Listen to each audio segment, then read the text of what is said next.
Creo que ya me conocéis y voy a hablar de la compasión y de la misericordia. En primer lugar, quiero decir que en nuestra cultura contemporánea son dos palabras vergonzantes. Hablar de la compasión. Y sobre todo en el ámbito de la teoría política. Es ya vergonzante hablar de emociones, mucho más hablar de la compasión. Y lo mismo de la misericordia. Incluso a nivel religioso, la misericordia está un poco silenciada y recluida en la intimidad.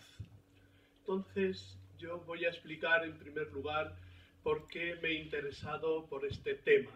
Como trasfondo, como decía Manolo Santos, están las bienaventuranzas, hablaré un poco, pero yo he estructurado mi charla de esta manera, en 5 partes.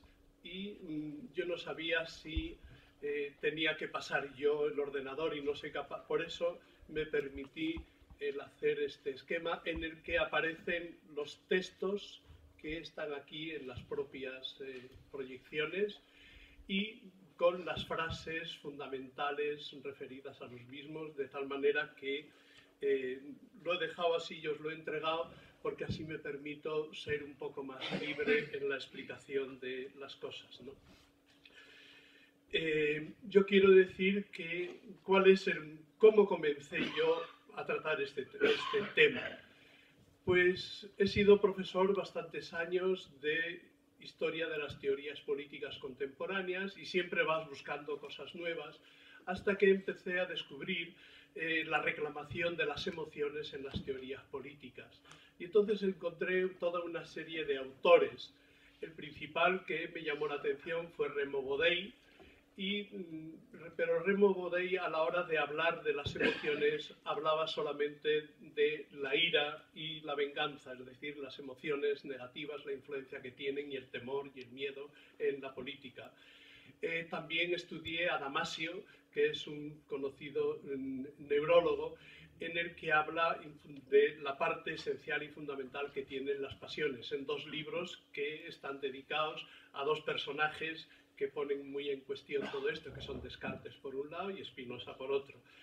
Pero para mí fue todo un descubrimiento Martha Nussbaum. Entonces, esta charla pues la he explicado en las conferencias de formación para la FERE por toda España y se reían un poco de mí los compañeros y sobre todo José Antonio Solórzano, diciendo la Martita Nussbaum, que dan todos helados cuando este personaje que yo citaba con tanta frecuencia, que para ellos era desconocido, pues que le han concedido el premio Príncipe de Asturias. Entonces está nominada para ello, pasará a recogerlo pues cuando se celebre esto y entonces voy a hablar fundamentalmente de ella. Y una de las cosas que quiero decir antes de comenzar es el último libro que ha sido traducido al castellano es Crear capacidades. Yo siempre como profesor pues he identificado mi labor docente como el abrir ventanas. Me sentiría muy reconocido y muy bien pagado si compráis este libro, que es de fácil lectura, y es que cambia nuestra manera de ver y que da un poco de sentido a nuestras perspectivas éticas y políticas. Crear capacidades. Y es algo que se contrapone a las teorías del bien. No, esto está todo muy enraizado en Aristóteles, unas teorías, y ella se incluye dentro de los discípulos de Aristóteles, ¿no? Entonces, ¿cuáles son las claves? Pues yo he empezado a estudiar este tema de la compasión precisamente buscando ideas nuevas dentro del pensamiento político. Entonces, uno de lo extraño es que se reclame, y es un elemento clave, la compasión, pues para la teoría política. Y en esto no solamente está Martha Nussbaum, sino que está el famoso economista Amartya Sen, que son los 2 grandes creadores de esta investigación, que tienen enorme influencia en los programas de la ONU y de la UNESCO, habiendo cambiado los índices de desarrollo, que estaban basados sencillamente en el Producto Interior Bruto. Eso no dice absolutamente nada, sino que cambiaron eso por índices de desarrollo. Es decir, las capacidades reales que tiene la gente. Entonces ya todos los programas de la ONU referidos al desarrollo llevan este título y contemplan la educación, la sanidad, toda una serie de cosas que pueden limitar enormemente las posibilidades de vida de una persona. Entonces, voy a desarrollar 5 partes. Una es el tema de la compasión en el pensamiento clásico, tomado de La fragilidad del bien, el primer libro de unas 500 o 600 páginas de Martha Nussbaum. El segundo tema es el tema de la misericordia en la Biblia. El tercer tema es comparar de dónde procede el desprestigio que tiene en nuestra sociedad moderna el tema de las emociones y particularmente el de la compasión. Luego, en cuarto lugar, ver el desarrollo que ha ido teniendo este tema en el ámbito de la educación, que es muy importante, y finalmente el de la política. Quiero desarrollarlo un poco con cierta claridad, aunque no explique todas las cosas. Yo creo que todas las partes son interdependientes entre ellas y están magníficamente entrelazadas, ¿no?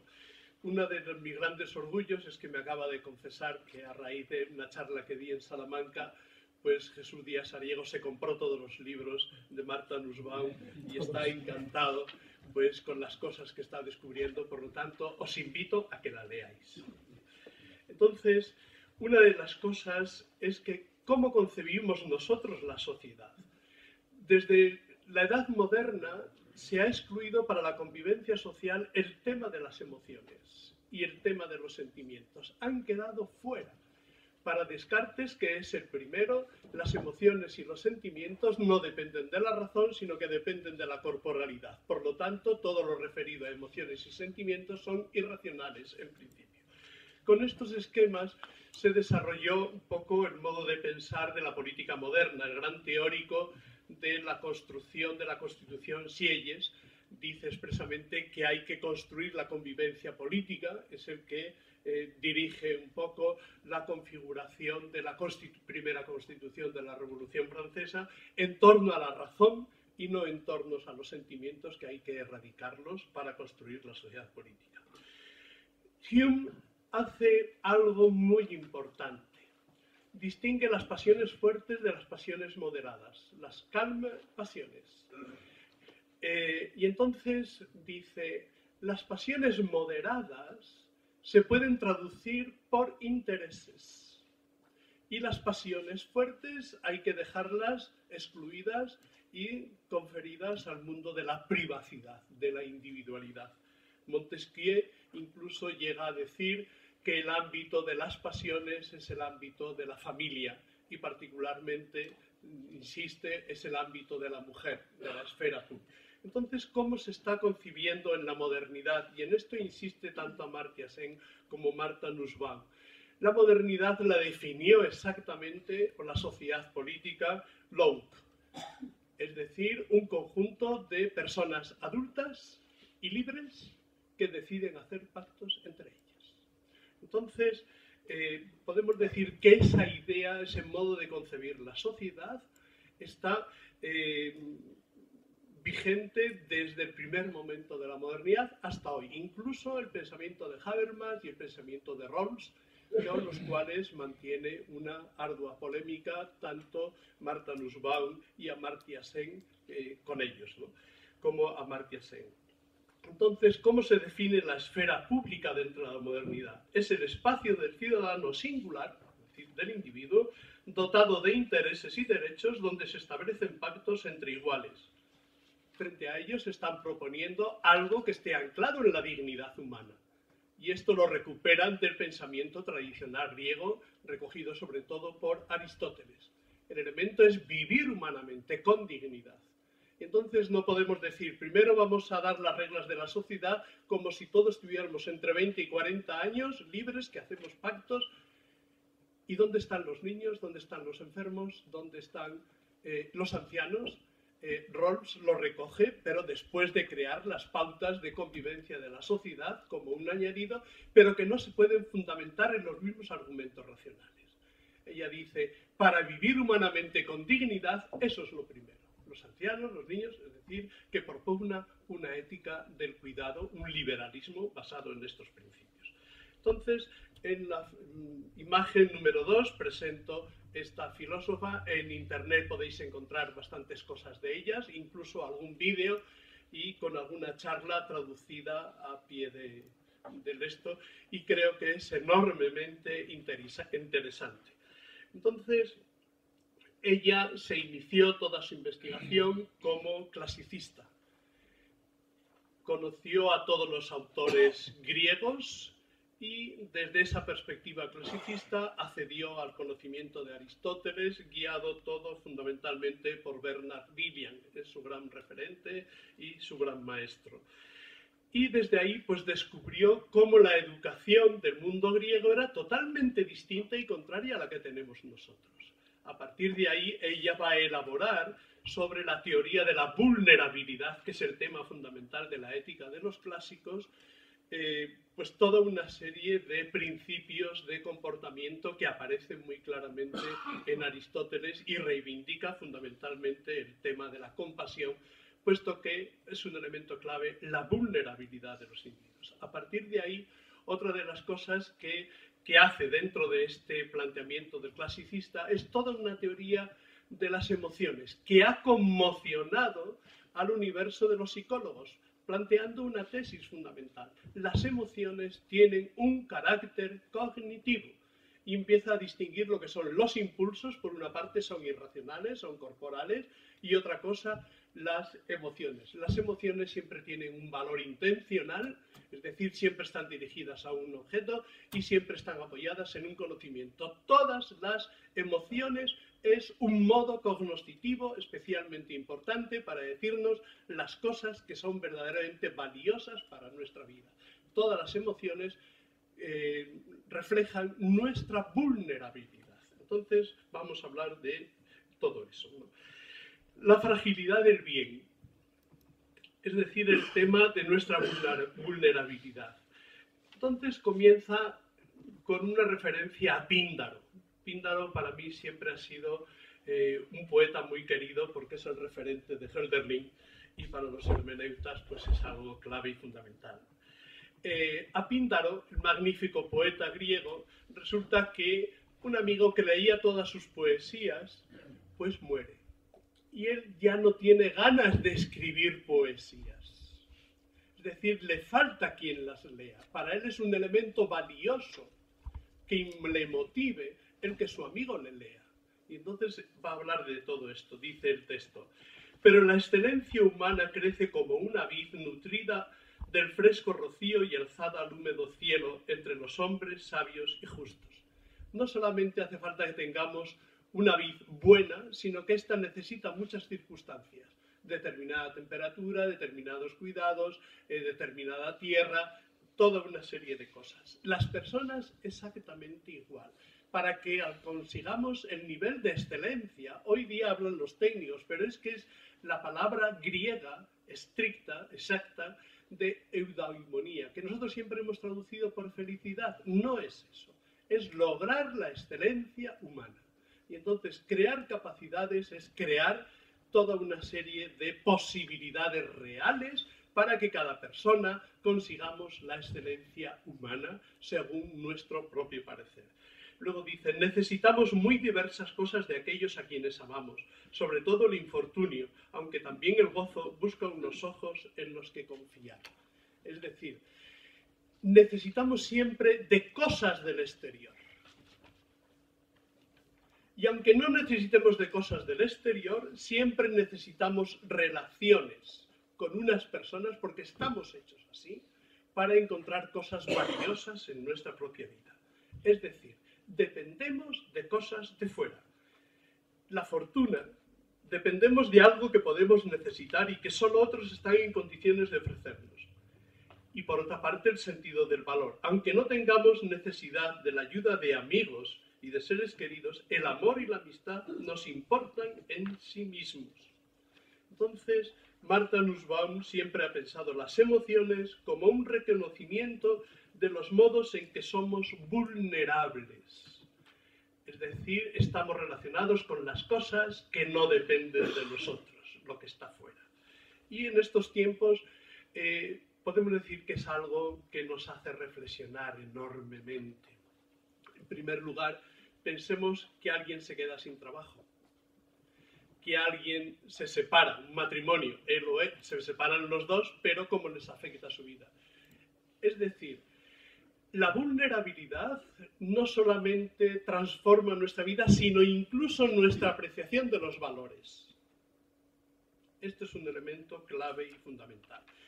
Y esto quiero unirlo con uno de los motivos fundamentales, y es que la compasión se ha convertido en algo muy importante respecto al tema del sufrimiento evitable que existe en nuestro mundo. Javier Montserrat, un jesuita de la Universidad de Comillas, escribió un pequeño artículo hablando precisamente sobre la compasión y sobre el sufrimiento evitable. Y hace toda una cartografía o una geografía mundial de los sufrimientos evitables, lo que significa el segundo y el tercer mundo, las bolsas de pobreza que se van generando en nuestra propia cultura, la gran violencia que existe en el mundo de las guerras y las violencias que existen dentro de los hogares. Son todas sufrimientos evitables. Y finalmente, pues otra de las cosas es que en el mundo de nuestras relaciones son enormemente frágiles. Y que yo quisiera enlazar esto con un tema muy importante. Nos hemos acostumbrado a ser cada vez más individualistas, vivimos cada vez más aislados, pero en la medida en que muchas veces nuestra vida está necesitada de los demás, que es un elemento esencial. Una de las grandes desgracias que impiden el desarrollo del hombre es la carencia de amigos, es de las mayores desgracias que puede tener una persona, lo dice Aristóteles, es eso, ¿no? Entonces, podemos decir que es muy importante en todas las ONGs actuales, aunque no utilicen la palabra de compasión porque está muy contaminada, lo que se está haciendo es tratar de evitar el sufrimiento que existe en el mundo. Y a propósito de esto, yo quisiera hacer un breve paréntesis, no para hablar del mundo de las emociones que ha suscitado tanta polémica.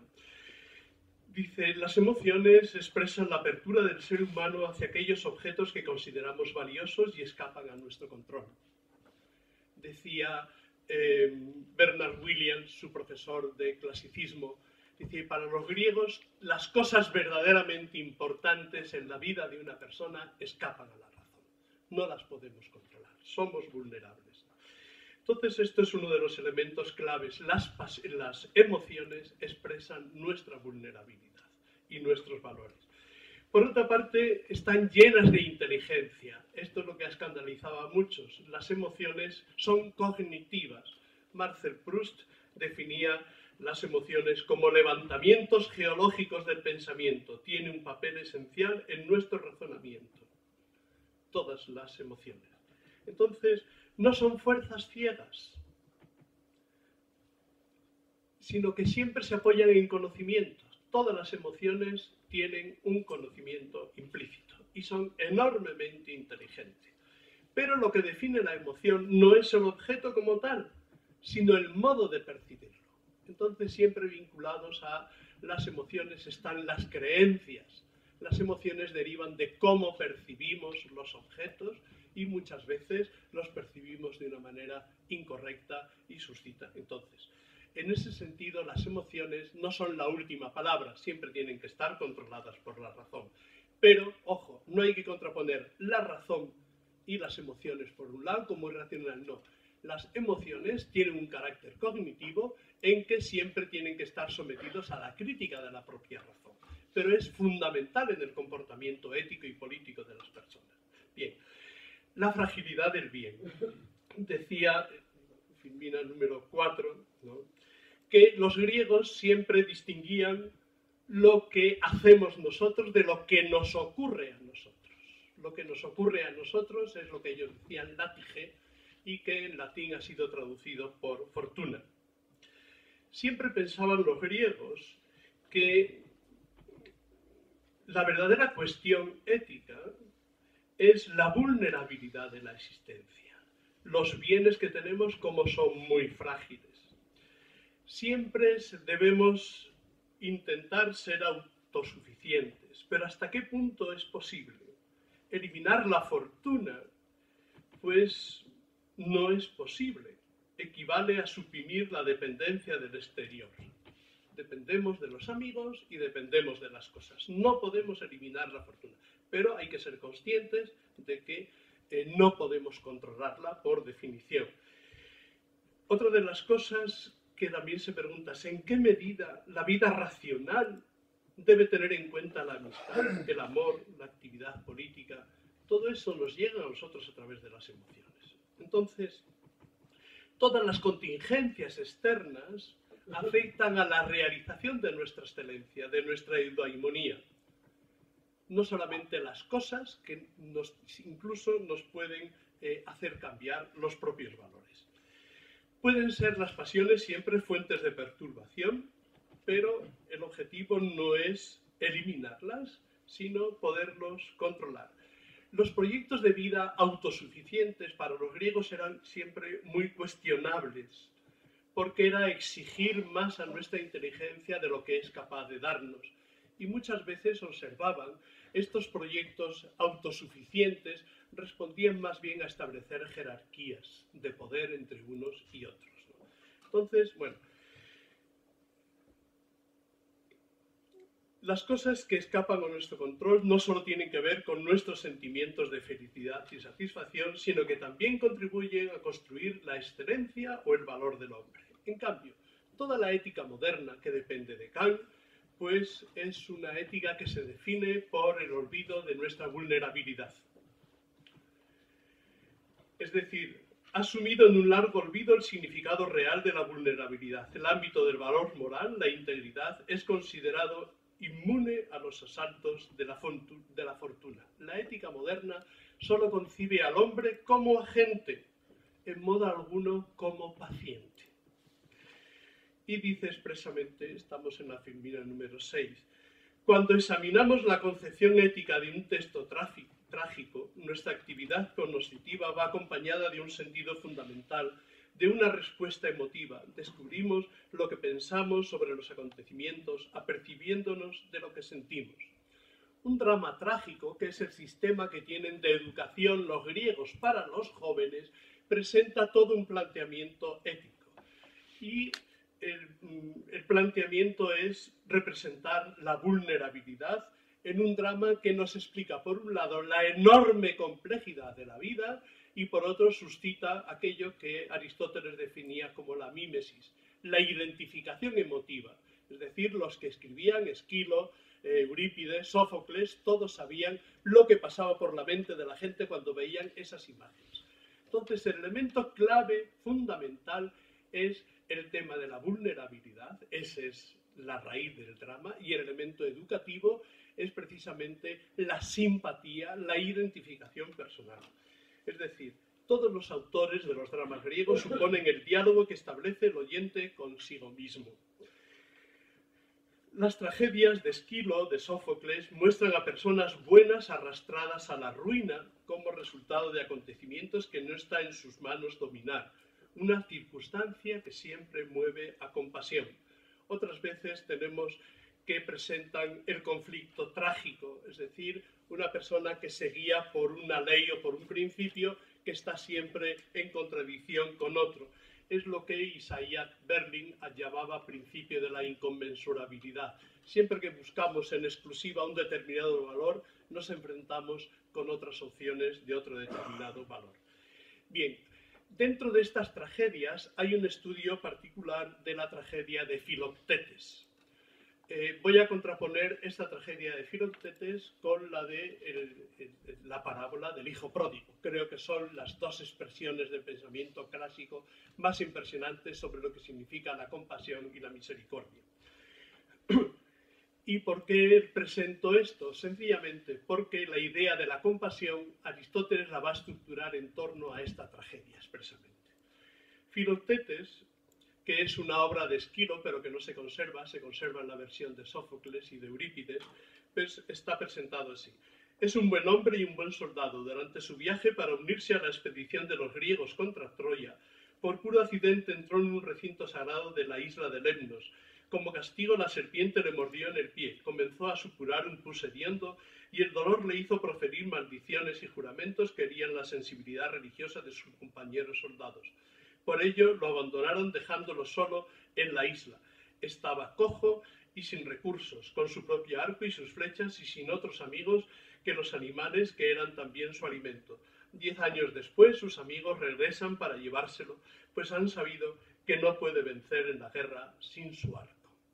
Después de estar 10 años cercando a Troya, saben que no pueden ganar si no tienen el arco de Filoctetes. Es imprescindible. Entonces vuelven a la isla de Lemnos con la intención de coger el arco para llevárselo a Troya. Y entonces podemos decir que está el discurso interesado de Nectólemo, que es el jefe de los soldados, que lo que le interesa es el arco, pero el coro va suscitando el tema de la compasión, que es el tema clave y fundamental. Voy a leer estos textos porque creo que son muy sugerentes. Dice el coro, cuando se acerca a pedir, a cogerle el arco, está cantando el coro los soldados, ¿no? Yo siento compasión por él.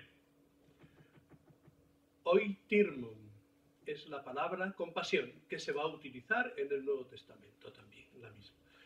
Yo siento compasión por él porque desdichado, sin que se preocupe de él ningún mortal y sin ninguna mirada que lo acompañe, siempre solo, sufre cruel su enfermedad y se angustia ante cualquier necesidad que se le presente. Cómo desventurado se mantiene. Y Filoctetes reclama la compasión. Sálvame tú, apiádate tú de mí, al considerar que toda vida mortal está expuesta al peligro y a una terrible aflicción. Pueden pasar cosas buenas, pero lo contrario también puede suceder. Aquel que está alejado del dolor ha de precaverse de la terrible aflicción, y cuando alguien vive bien, es principalmente cuando debe cuidar de no echarse a perder sin advertirlo. El joven caudillo siente en ese momento el tirón de la compasión que le hace repudiar el arco que le ha robado y su comportamiento. Y se establece un diálogo que es precioso. Filoctetes, que está medio ciego, dice, hijo, ¿en dónde estás?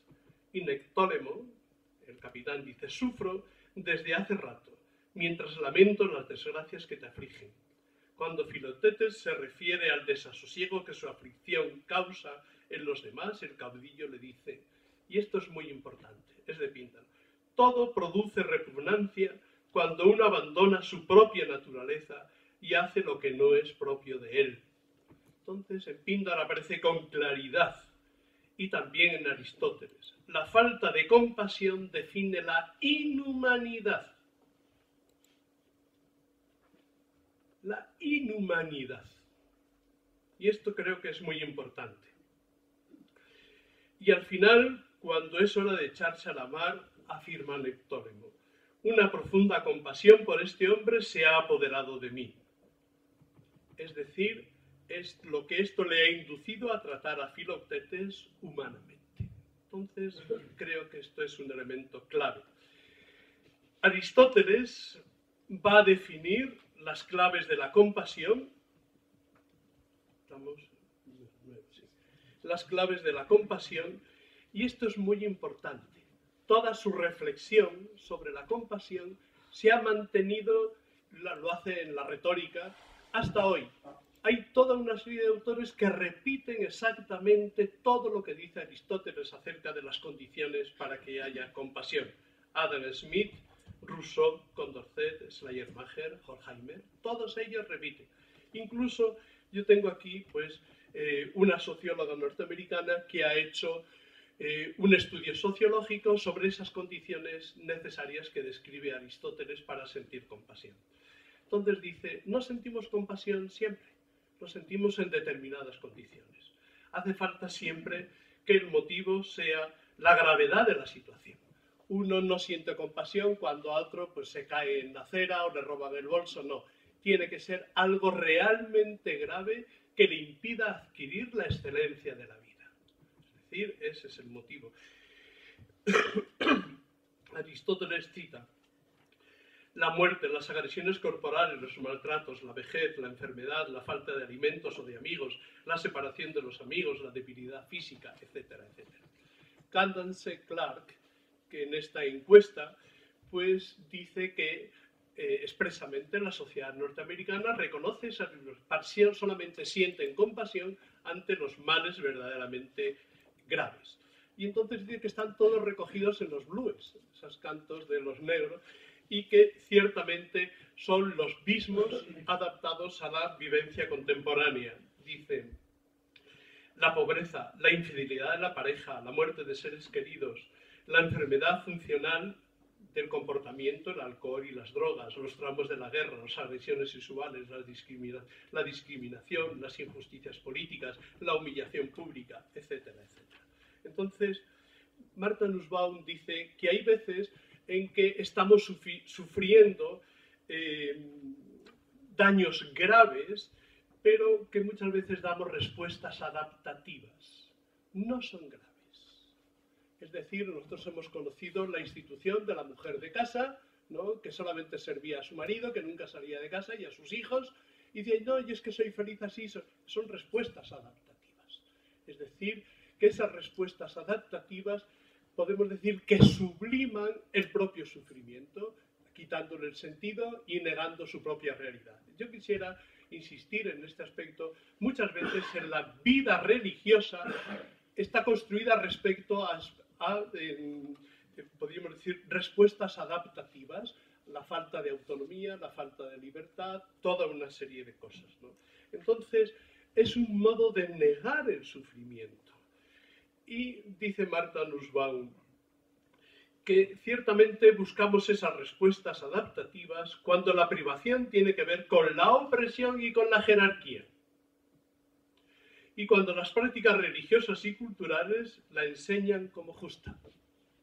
El modo de vestir de las mujeres, el mundo A, toda una serie de... Creo que eso es muy importante. Y aquí tenemos un elemento cognitivo muy importante. ¿Cuándo sentimos compasión? Cuando vemos, ¿no?, que eso es algo que es grave, muy grave. Entonces tenemos una imagen intuitiva de lo que es el florecimiento humano, de lo que es la dignidad humana, y que eso se lo impide. Y también puede ocurrir que nuestra apreciación pueda estar equivocada. Entonces, podemos decir que tenemos dos juicios cognitivos. Otro elemento que es muy importante, que aparece en Aristóteles, tiene que ser un sufrimiento inmerecido. La compasión siempre supone que la persona que está sufriendo no lo merece o no tiene ninguna culpa. En la medida en que una persona se encuentra en una situación dolorosa, por su culpa, la censuramos. Entonces, esto tiene mucha importancia. Dice Aristóteles, tiene que ver con nuestro sentido de la justicia y de la injusticia. Entonces, ¿qué es lo que ocurre? Si nosotros consideramos, y esto por ejemplo respecto a los tribunales de los juzgados, consideramos que una persona es buena, estamos dispuestos a disculparle todo. Si consideramos que la persona no es buena, le hacemos responsable absolutamente de todo. Es decir, que en nuestra propia aplicación de la justicia en casos particulares dependen si consideramos a esa persona buena, es decir, no es culpable esto que le ha ocurrido, o sí es culpable de lo que le ha ocurrido.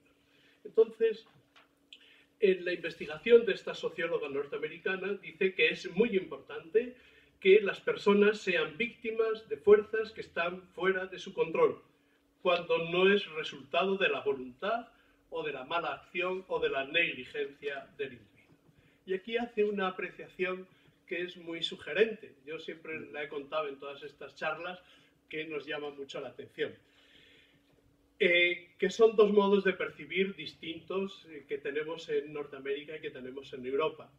Nosotros en Europa estamos acostumbrados a que si una persona pobre, pues es debido a las circunstancias económicas, él no tiene ninguna culpa y propendemos a sentir compasión.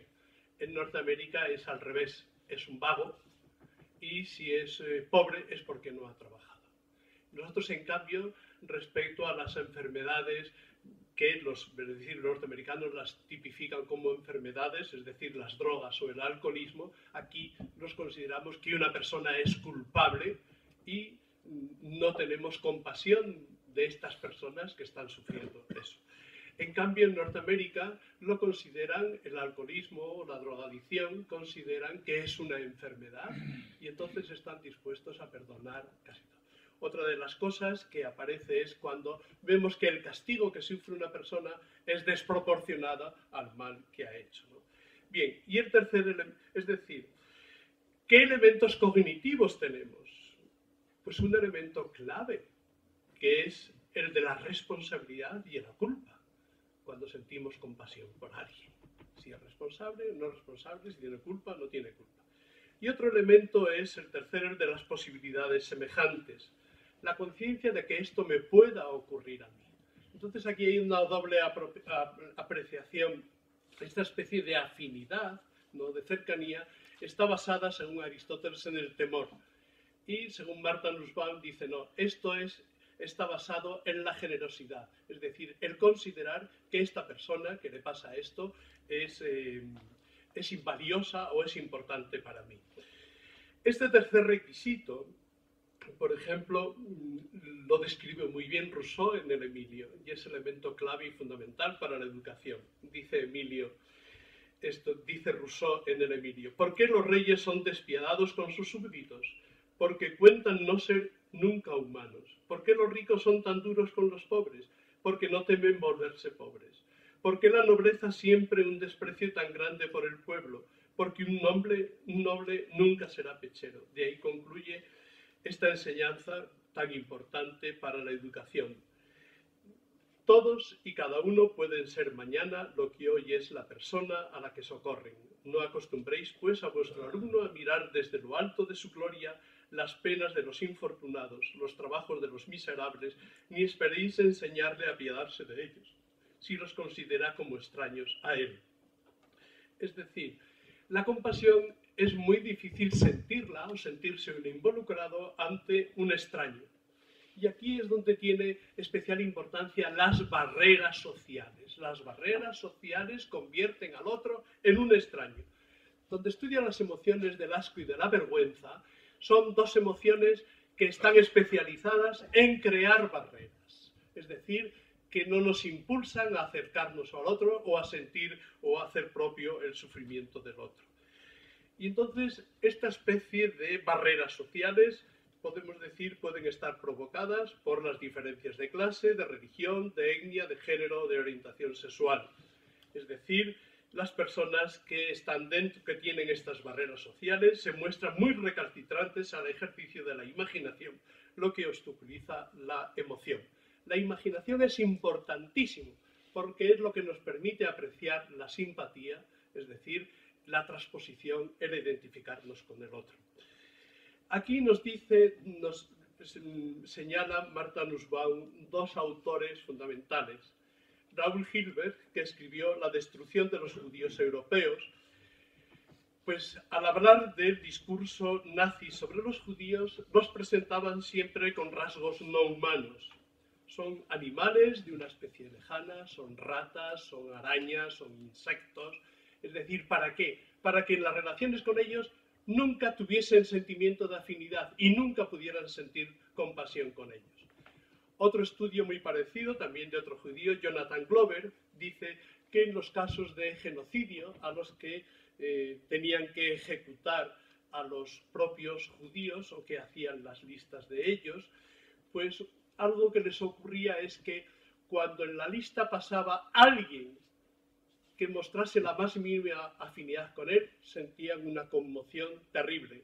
Por ejemplo, pasaba un judío, es médico como yo, ya está, o es de mi pueblo, o es decir, el sentimiento de cercanía o de afinidad, ¿no? Entonces, ¿cuál es el elemento cognitivo? Esa persona es un elemento valioso en mi esquema de objetivos y planes. Es decir, la compasión, según Martha Nussbaum, no va asociada al miedo personal de que eso me ocurriese a mí, sino a la generosidad y a la escala de valores. Por eso va a insistir fundamentalmente en que la compasión es educable y es uno de los objetivos fundamentales de nuestra educación. El segundo punto es cómo hablamos de la compasión en la Biblia. No quiero alargarme demasiado, pero insistir en algunos elementos. El propio vocabulario es mucho más rico en la Biblia. hay dos palabras, sobre todo, hay bastantes más, pero sobre todo que son las que configuran este sentimiento de la misericordia, de la compasión. La primera es Gesed. Gesed significa una profunda bondad y fidelidad entre las personas. Y esta fidelidad no está basada simplemente en el débito hacia la otra persona, sino en el compromiso interior de uno consigo mismo. Es decir, en el fondo hay una fidelidad consigo mismo. Y esto es un poco lo que ocurre a lo largo de las relaciones del pueblo de Israel con Dios. Siempre está basado en este Gesed, en esta fidelidad de Dios a sí mismo que ha prometido la alianza. Esto aparece con mucha claridad en Ezequiel. Dice, no lo hago por vosotros, dice Yahvé, casa de Israel, sino más bien por el honor de mi nombre. Y el otro vocablo es Rahamín.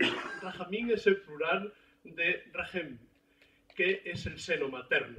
Y entonces todas las connotaciones son, podemos decir que es la variante femenina de la fidelidad, Rahamín. Es decir, por ejemplo, aparece en la expresión en Isaías, ¿puede acaso una mujer olvidarse de su mamoncillo, no compadecerse del hijo de sus entrañas? Aunque ellas se olvidaran, las mujeres, de su hijo, yo no te olvidaría, dice Yahvé. Entonces, todas estas connotaciones de prontitud para atender a esa persona necesitada, de liberarle de los peligros, de protegerle, de ternura, etc. Todos esos aspectos psicológicos están en todas las connotaciones de la palabra Rahaim que fundamentalmente van a utilizar los profetas. La versión masculina y la versión Gesed y la versión femenina Rahaim. En cambio, a partir de la influencia helenista, cuando se traduce la Biblia al mundo griego, va a quedar reducido todo sin, podemos decir, sin matizaciones. Matizaciones que se van a conservar en las connotaciones explicativas, pero que las palabras ya no las tienen. Uno de ellos en griego es eleos. Eleison, es el sentimiento de íntima conmoción. Es lo contrario a la envidia. Me llama la atención el otro, no para desear sus cosas y despojarle y tal, sino todo lo contrario. Y el otro término es oitirmos, es la compasión. Esta es precisamente la palabra que por influencia de Sófocles va a repercutir en todo el mundo helenista judío y aparece la compasión, que es sencillamente la internalización del sufrimiento ajeno, la conmoción que tenemos por estas cosas. Y, por ejemplo, así aparece en San Pablo. Dios es definido o pater ton oitirmon, Padre de misericordia. Entonces, vamos a ver ahora la misericordia en el Antiguo Testamento. Tenemos la imagen. Y es curioso. La misericordia tiene una tradición larguísima, hasta el punto de que es un concepto, podemos decir, antropomórfico, pero que es clave para explicar las relaciones de Dios entre su pueblo. Es decir, a lo largo de la configuración de la religión judía, que es el libro del Éxodo, podemos decir que está todo él configurado en torno a la misericordia de Dios. El Señor vio la miseria de su pueblo reducido a la esclavitud, oyó su grito, conoció sus angustias y decidió liberarlo.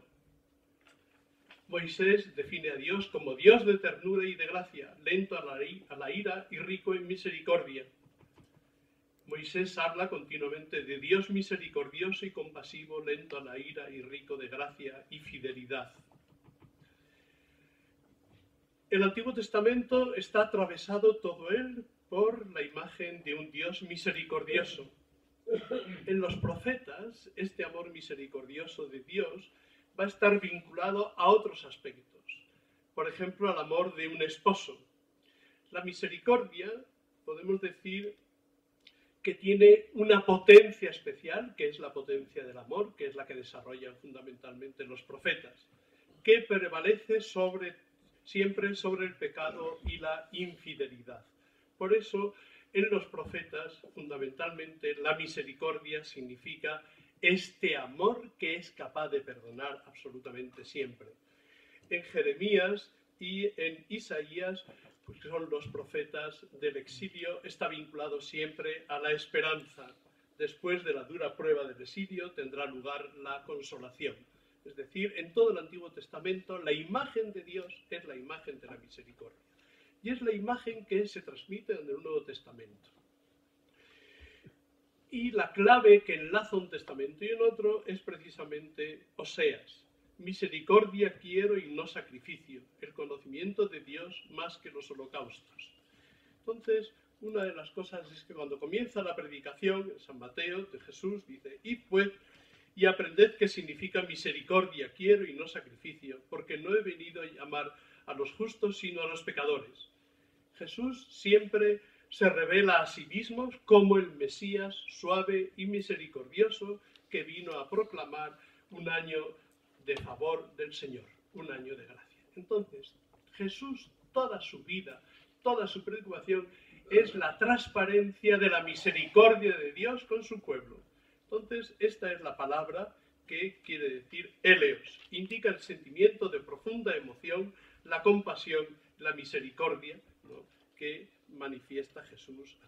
Entonces, el mensaje mesiánico, y esto es lo que está proclamado en las bienaventuranzas, comenzó a obrar y a enseñar ante sus conciudadanos de Nazaret, hace alusión a las palabras del profeta Isaías. El Espíritu del Señor está sobre mí porque me ungió para evangelizar a los pobres, me envió a predicar a los cautivos la libertad, a los ciegos y la recuperación de la vista, para poner en libertad a los oprimidos, para anunciar un año de gracia del Señor.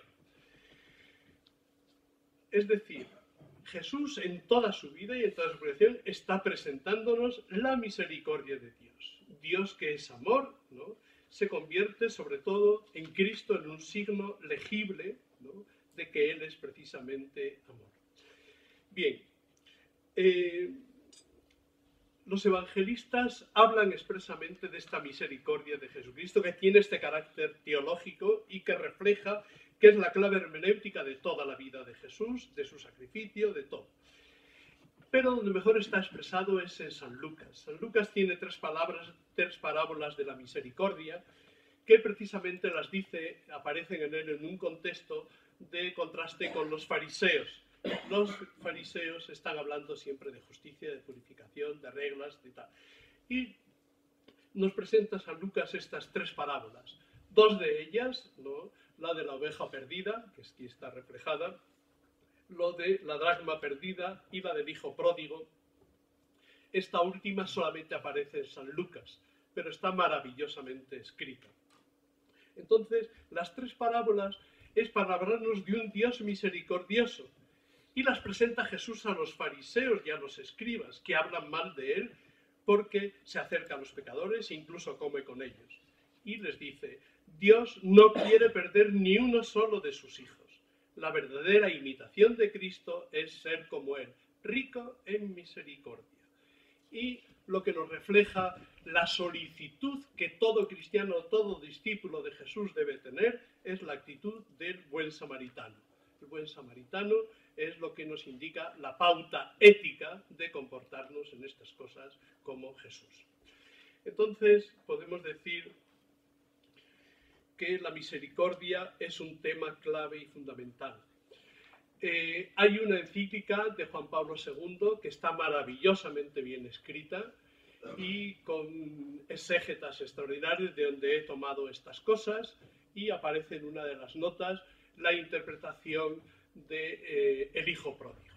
Y nos dice una serie que ya conocemos, pero yo voy a subrayar dos o tres cosas. Dice, el hijo pródigo, que pide su fortuna y se la ventila, etc., representa al hombre de todos los tiempos y de modo especial refleja la infidelidad del pueblo de Israel. Cuando ya no tiene nada, cuando está en el vacío, dice, ¿cuántos asalariados de mi casa tienen pan en abundancia y yo aquí me muero de hambre? Y entonces él aplica la norma, porque esto está como un drama griego, pero en una parábola. Es el drama entre la justicia y el amor y la misericordia. Él aplica la justicia tal como la conciben los fariseos. Yo no puedo, he perdido ya toda mi dignidad de hijo, voy a ser un criado más y que me pague como a los demás y demás. Entonces, una de las cosas es que en esta reflexión de lo que ha perdido no es simplemente que ya no tenga fortuna, es que cae en la cuenta de que ya no es hijo de su padre. Entonces, el elemento clave de esta conversión es que se da cuenta de que ha perdido su dignidad de hijo. Y eso es precisamente, ¿no?, que el amor del Padre es tan grande que está muy por encima de esa justicia. Es decir, va a practicar con él la misericordia. Y con ese abrazo que le va a dar el Padre, que sale corriendo, Spinel, que lo hemos recordado aquí, siempre nos decía que lo más importante de esta palabra, de las cosas más importantes, es que el padre, en vez de tener la pose de un buen padre de familia, con andar lento y respetuoso, se despendoló, fue corriendo para ver a su hija. Entonces, podemos decir que lo que está exhibiéndonos aquí es la gran alegría, el amor, es decir, salió absolutamente conmovido. El amor se transforma en misericordia cuando hay que superar la norma precisa de la justicia. Entonces, aquí la propia encíclica insiste en una cosa importante. Nosotros consideramos que la compasión es un modo de abajar a la gente, es todo lo contrario, es reconocer su propia dignidad de hijo. Y eso se muestra precisamente en la alegría y en la fiesta que se organiza. Entonces, esta realidad del hijo pródigo expresa de una manera sencilla pero increíblemente profunda la realidad de la conversión. Vamos a hacer una breve comparación entre el Filoctetes y el hijo pródigo, que me parece que es sugerente. Evidentemente es muy superior la versión de la parábola del hijo pródigo presentada por San Lucas que la presentada por Sófocles. Pero esta es 5 siglos anterior, la de Sófocles. Ambas, segundo punto, nos muestran que la compasión o misericordia son sentimientos profundamente humanos. Esta representación antropomórfica nos sirve a los cristianos para representarnos el modo de actuar de Dios. Es decir, Jesucristo en su encarnación nos representa antropomórficamente la misericordia de Dios a quien no hacemos. Entonces, ambas tienen esencialmente una función educativa. La parábola del hijo pródigo y la tragedia griega, mediante la representación de las tragedias o mediante la predicación. Pero esta dimensión educativa tiene un objetivo diferente. Una, presentarnos lo que es comportarse con humanidad, que es lo que pretende la educación de la tragedia griega. Y la otra, la versión cristiana, pretende presentarnos cómo es Dios. Es decir, no aparece la vinculación directa, sino como una exigencia secundaria o derivada. Esta educación humanista ha hecho que el concepto fluya al exterior de las instancias morales e incluso políticas. Es decir, que este planteamiento, ¿no?, humanitario, humanizador, que aparece en las tragedias griegas, hace que incida en la doctrina moral e incluso en las doctrinas políticas. En cambio, la educación cristiana hace que fluya hacia el interior, haciéndola prácticamente irrelevante en el aspecto social y político. La misericordia la hemos convertido porque es casi silenciada o vergonzante en una especie de opción interior de cada uno. Incluso me llama mucho la atención que en los escritores, cuando hablan de este tema, adoptan una actitud, podríamos decir, intimista en vez de una actitud social. Bueno, pasamos al tercer punto. Juan, tienes 20 minutos, como te quedan 2 partes, 10 minutos por cada parte. Bueno, no puedo ir más deprisa, creo que es... Las objeciones contra la compasión y contra la misericordia, pues vienen de muy lejos. sobre todo para los estoicos, la compasión se basa en creencias falsas sobre el valor de los bienes externos. Epicteto dice que lo importante es la progairesis, el propósito moral. Hoy diríamos la libertad de decisión. Es decir, somos agentes, como diría Kant. Eso es lo importante. Kant es la intención. Está dependiendo estrictamente de los estoicos. Es más, para los estoicos, la compasión insulta la dignidad de la persona que sufre al dar a entender que necesita de las cosas de este mundo. Siempre que ejercemos la compasión o la misericordia, estamos insultando al otro. Es decir, presuponemos que necesita de esas cosas que nosotros no necesitamos. Por eso, para los griegos, para los estoicos, el verdadero héroe debería ser Sócrates, con su porte sereno y autosuficiente en la desgracia y con su baja estima de los bienes mundanos. En cambio, los héroes trágicos deberían ser vistos con desdén como personas cuyos errores en sus juicios evaluativos han provocado su caída. Podemos decir que esto, en la doctrina de Cicerón, que es estoico, de la época romana, es enormemente sugerente. Él se cartea con un amigo, Atticus, al que se le muere un hijo. En contestación a este comunicado, Cicerón le dice: ¿acaso no sabías que habías engendrado un mortal? Es la respuesta estoica. ¿Se te ha muerto un hijo? Se te ha muerto un hijo. Punto.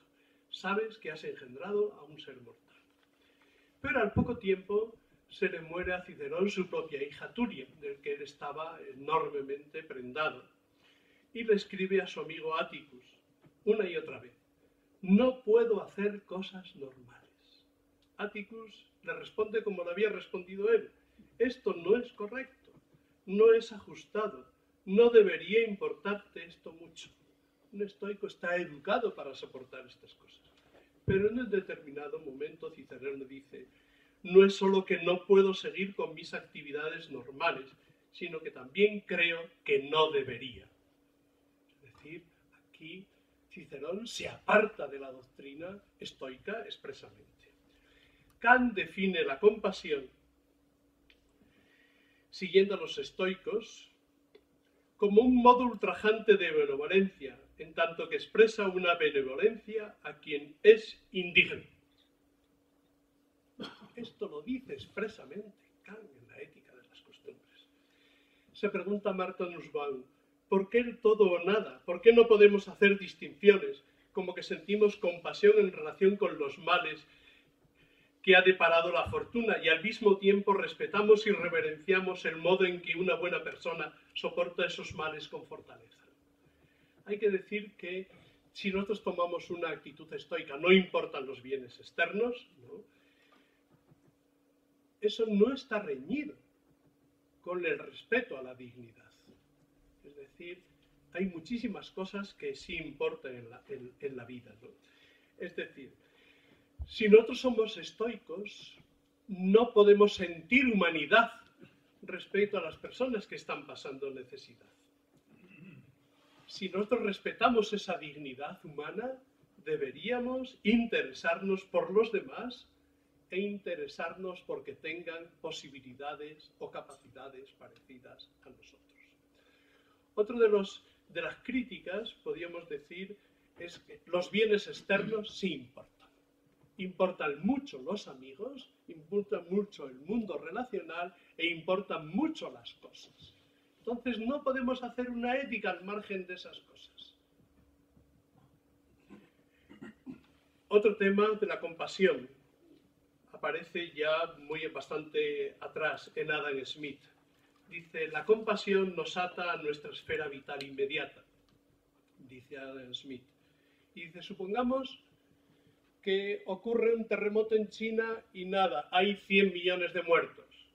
Pues dice: creo que ante todo, si no tenemos ninguna vinculación con ellos, ahora tenemos más comunicación, pero estamos pensando en la época de Adam Smith, principios del 18, Creo que ante todo expresaría una honda pena por la tragedia. Haría muchas reflexiones melancólicas sobre la precariedad de la vida humana, pero una vez concluida esa hermosa filosofía y manifestado esos filantrópicos sentimientos, continuaría con su trabajo o su recreo, su reposo o su diversión, el contratiempo más frívolo que pudiera sobrevenirle a esa persona, ¿no?, que oye esa noticia, daría lugar a una perturbación mucho más auténtica. Si fuera a perder su dedo meñique mañana, no podría dormir esta noche, pero siempre que no los haya visto nunca, roncará con la más profunda seguridad ante la ruina de 100 millones de semejantes. Las personas solo se implican en lo que han podido ver o imaginar. Y aquí tenemos un elemento clave y fundamental.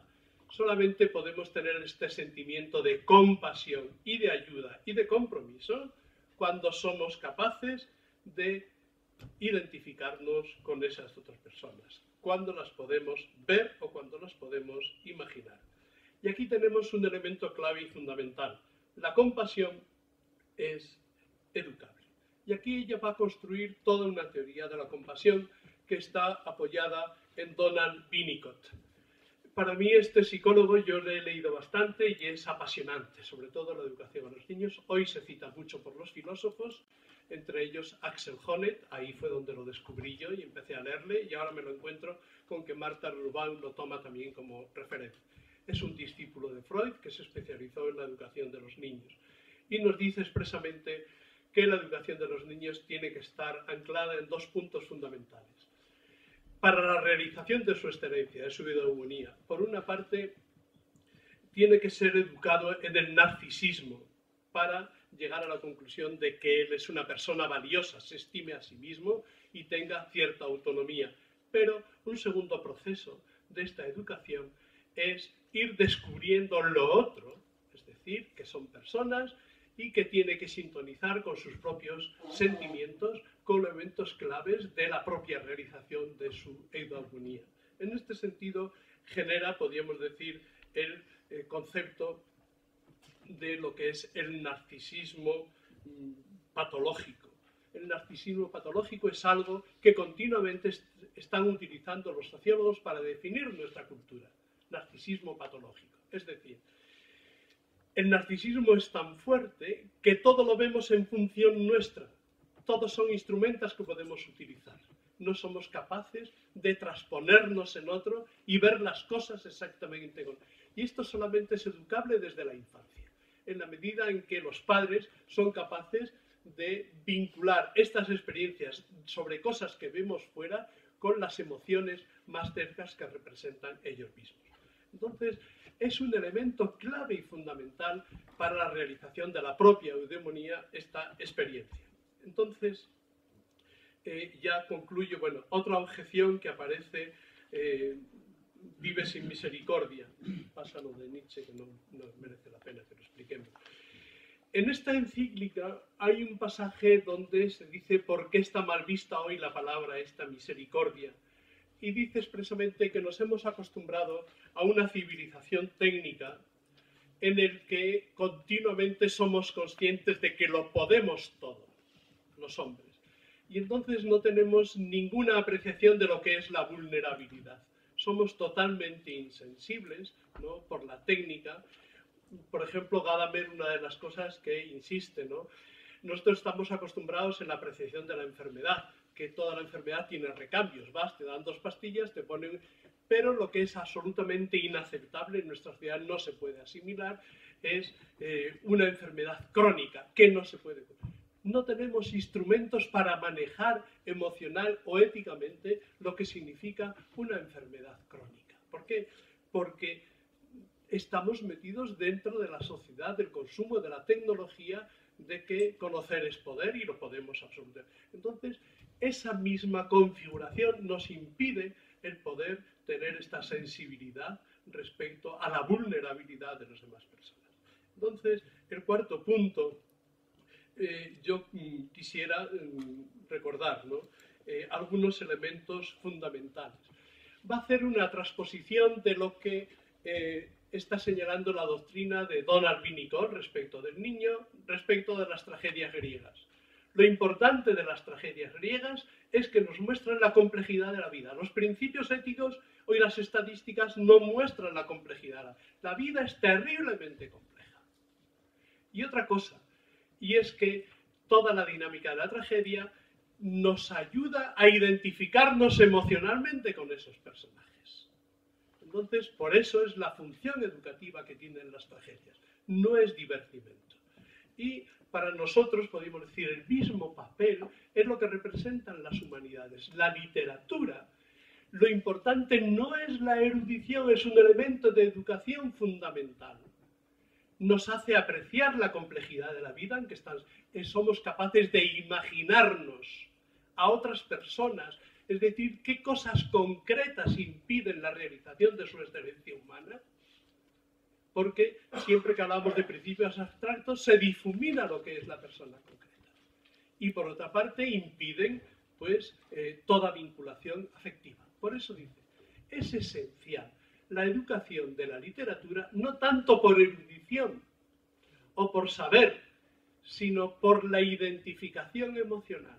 Y llega a decir que las humanidades, que estamos suprimiéndolas o relegándolas en nuestra educación, son claves y fundamentales para la configuración de nuestra sociedad. Son imprescindibles, mucho más que las matemáticas. Porque ¿cómo podemos hacer una ley en abstracto sin preguntarnos nunca cómo va a afectar a estas personas concretas? Ahora que tenemos, vamos a recortar tanto. Hombre, no va a afectar lo mismo a un médico que a una persona que tiene... Es decir, y eso hay muchas personas que son incapaces de percibirlo. Una de las cosas que señala Donald Winnicott, y hay estudios sobre ellos, ¿no?, es que las personas que no han sido educadas en este concepto de la simpatía, del acceder para su propia realización a la alteridad, son incapaces de leer las novelas, son incapaces de comprenderlas, porque todas las novelas están tejidas respecto a una serie de identificaciones emocionales, que la persona que es un narcisista patológico convulsivo es incapaz de hacer, por eso no puede entender las novelas. Es una de las cosas que me ha llamado a mí mucho la atención, cómo estas personas no son capaces de comprender la complejidad de la vida. Entonces, necesitamos las humanidades en la misma medida en que la capacidad de empatía, de entender la experiencia de quienes son diferentes de nosotros. Todos los seres humanos nacen con esta capacidad básica, pero hay que desarrollarla mediante la educación. Tenía aquí un paréntesis muy bonito, pero si surge en la tarde lo cuento y demás, cómo surgió todo el elemento, podemos decir, de la configuración de los derechos humanos, basado precisamente en la literatura. Los derechos humanos no se han creado como fruto de una doctrina teórica, sino de experiencias de la literatura del siglo XVIII, que es el descubrimiento de la individualidad y de los sentimientos. Por eso cuando se imponen los principios, los derechos humanos, no se da ningún razonamiento, es evidente. Entonces, mucho antes de llegar a leyes o principios generales, tienen que estar esas evidencias emocionales que vamos aprendiendo. Y ya para terminar, vamos al último aspecto, 5 o 10 minutos, ¿no? El tema de las capacidades. Alguien me dijo, Valentín Tascón en concreto, dice esto es lo más novedoso para nosotros, pero yo creo que a lo mejor en el diálogo de esta tarde se puede salir algo. ¿Qué son las capacidades? Podemos decir que en los años 80 se inició una investigación, Amartya Sen la dirigía en nombre de la ONU y Martha Nussbaum en la India. ¿Cómo podían trabajar? Entonces Martha Nussbaum aplicó el concepto de la imaginación narrativa. Se dieron cuenta de que no es que escasearan los alimentos en la India en la época de poca producción, sino que estaban muy mal distribuidos. Y entonces a muchos sitios no llegaban. Entonces, es una de las cosas que ocurría hasta entonces. Todos los programas de Naciones Unidas estaban basados en el Producto Interior Bruto, y así calificaban a los países. Pero, ¿qué es lo que ocurre? Que muchas veces hay el Producto Interior Bruto son siempre medias, en media del nivel de vida. Pero claro, puede haber muchísima dispersión. y muchas veces no contempla otras cosas. La libertad, la capacidad de autorrealizarse cada persona, todo eso es diferente, ¿no? Entonces, lo primero que hizo Martha Nussbaum es utilizar el método narrativo, conocer historias de personas que se narran, en qué circunstancias de vida viven cada. Y hay dos personajes célebres, Besanti y Hayama, que son dos mujeres que viven en circunstancias, cómo les afectan todas las cosas y cómo se va transformando su vida. Y entonces ahí es donde ella va descubriendo una cosa muy importante. En estas visiones narrativas que ve a la gente en particular y lo va escribiendo, es mucho más válida que las teorías modernas de Kant, de Rawls, de Habermas y tal, lo que decían Aristóteles y que lo decían los clásicos griegos. Decía Aristóteles, la importancia ética de la vívida percepción de las circunstancias concretas, mucho más que los modelos formales. Entonces, la narración nos permite acceder a las circunstancias, pero esto no es el contrapunto, que hay que eliminar los principios universales. Hay que utilizar las dos cosas, principios universales y siempre circunstancias concretas. Y aquí podemos decir, que nos olvidamos estas doctrinas formalistas de ética y de política. Dice, el pluralismo y el respeto por la diversidad son valores universales no respetados. Hay muchos valores universales, pero el pluralismo y el respeto a la diversidad es un valor universal que todas las teorías formalistas o utilitaristas no contemplan nunca. Entonces, uno de los elementos claves, hay que diferenciar lo que son capacidades de lo que son bienes. Bienes es, según nuestra cultura, aquellas cosas que consideramos valores importantes. Pero eso no contempla un elemento clave y fundamental de Aristóteles, es la libertad. Cada persona debe configurar su propia vida. Es decir, no debemos hacer la vida de todos conforme a nuestro programa, sino respetar su libertad. Es uno de los elementos claves de su dignidad humana. Entonces, los que tienen que configurar su excelencia, y es uno de los elementos, la excelencia de cada persona es enormemente plural y variable según las circunstancias, según la educación, según toda una serie de cosas de los individuos, y yo siempre lo he repetido, pero es que ahora lo veo con mucha más claridad, la ética no son principios que te ponen de fuera, es la realización de uno mismo conforme a las propias convicciones. La ética marca unas orientaciones, pero son muy importantes las circunstancias y cómo quiera configurar cada uno. Entonces, ¿qué diferencia hay entre capacidades y bienes? Bienes determinas cuáles son las cosas que debemos aportar a cada uno. No. Nosotros que tenemos que crear capacidades para que cada uno decida. Y entonces aquí está superando una de las cosas. En este mundo de la interculturalidad tenemos toda una especie de renuencia o de remitencia o de nadie queremos meternos con las ideas de bien de otra persona, porque es vulnerar otra cultura. Y Martha Nussbaum quiere ir en contra de este principio de respeto intangible a todas estas cosas. Cualquier cultura que elimina capacidades, es decir, que crea barreras sociales, por ser mujer, por ser homosexual, son barreras que hay que eliminar y hay que denunciar a cualquier religión o a cualquier cultura o a cualquier gobierno que luche contra esas cosas. Y aquí tenemos 3 minutos. Un elemento clave y fundamental de Aristóteles. Para realizar la dignidad humana, la tenemos que realizar con unos valores que son propios del hombre. Una de ellas es precisamente la libertad. No podemos recibir bienes sin libertad, la libertad de configurar nuestro modo de vivir. Y otro de los elementos es que las personas siempre estamos vinculados por apegos.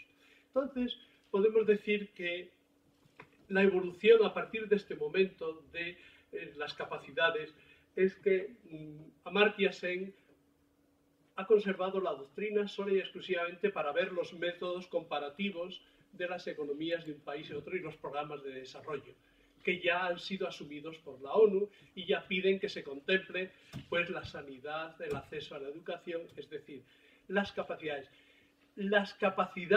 reales de ser y hacer y de funcionar que pueden tener las personas. No son principios universales, sino las capacidades reales que se dan.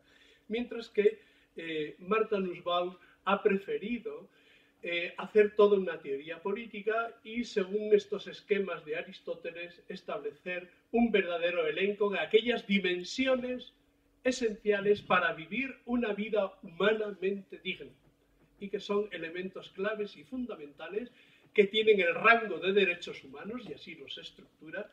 Yo aquí quiero insistir, bueno, en la último folio tenéis todos estos principios, ella es lo que pone, pero yo quiero insistir en dos cosas. Por ejemplo, sentidos, imaginación y pensamiento. Es decir, es los derechos, la capacidad de emplear los propios sentidos, la propia imaginación y el propio pensamiento. Es decir, de una manera verdaderamente humana, es decir, moldeado por la educación.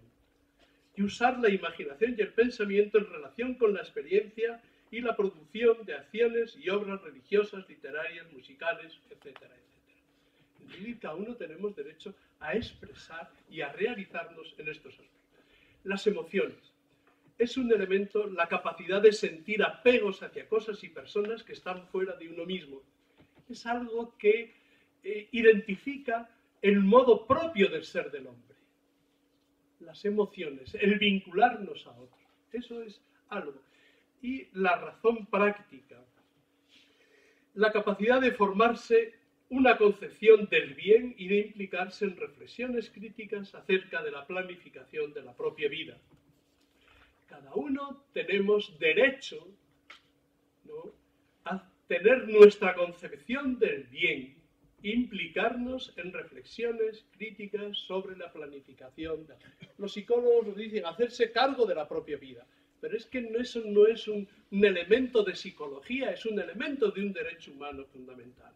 Otros elementos, y ya termino, un segundito, es la afiliación, ¿no?, la capacidad de vivir con los demás. No solamente eso, sino sentir estos sentimientos con los propios. Es decir, esta dimensión de vivir con los demás es lo que está definiendo como el rasgo fundamental de la polis, de vivir. Nos importan, forman parte de nuestra propia vida, nuestra armonía, de nuestra relación, los otros. Y también disfrutar de las bases sociales del respeto. Es decir, no es solamente un camino de que nos importan los otros, sino que también debo respetar a los otros como principios de libertad y principios.